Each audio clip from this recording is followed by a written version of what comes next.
During the construction of a shopping centre complex in England, United Kingdom, a 3B mobile boom overturned, crashing into a busy road.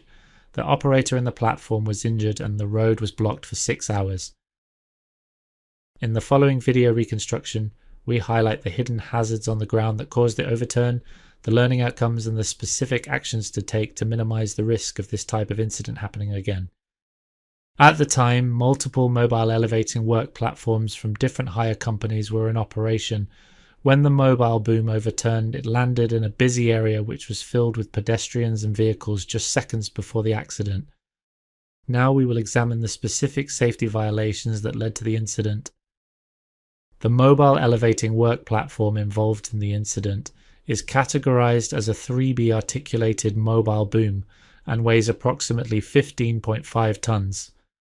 At the time of the incident, the boom was elevated approximately 48 feet with one operator in the platform.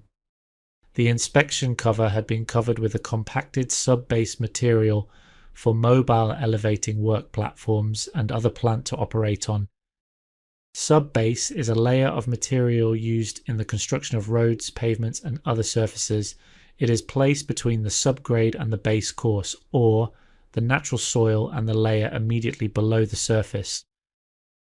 Once stationary, the operator rotated the boom so the counterweight was directly over a wheel. The wheel was directly over the concealed inspection cover, and the point load pressure became too much for the cover and it collapsed. This caused the mobile elevating work platform to become unstable and overturn.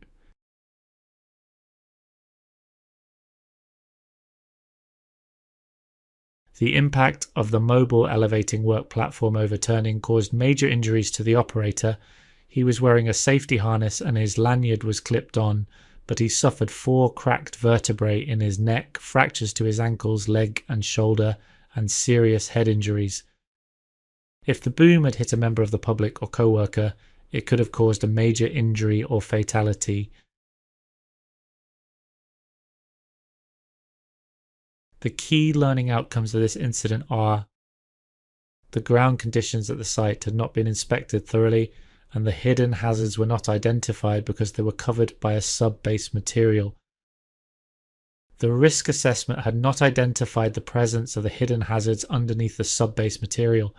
It was unlikely the inspection cover could have coped with the load of a mobile elevating work platform working directly above it. The operator should have walked the route and raised his concerns about the presence of the sub-base material and that it could be obscuring hidden hazards such as inspection covers or power cables. If the operator had any doubts, he should have refused to operate the mobile elevating work platform. Let's look at how this task should have been performed. We can separate this into 2 different categories: planning and operation. The site owner or principal contractor should have identified the ground hazards in the area, i.e. the inspection cover. The user or hirer should always perform a risk assessment and ground survey prior to a mobile elevating work platform being operated. Where there is any doubt about the ground suitability to support the mobile elevating work platform, a geotechnical survey or a ground bearing pressure assessment should be carried out. Any concerns on ground conditions should be communicated to the mobile elevating work platform operator and site supervisor. During operation, management and supervisors should communicate any potential change that could impact the safe operation of the mobile elevating work platform. The operator should always walk the route and assess the ground conditions prior to operating. This incident could have been prevented through proper planning, hazard identification, and by following good practice guidance.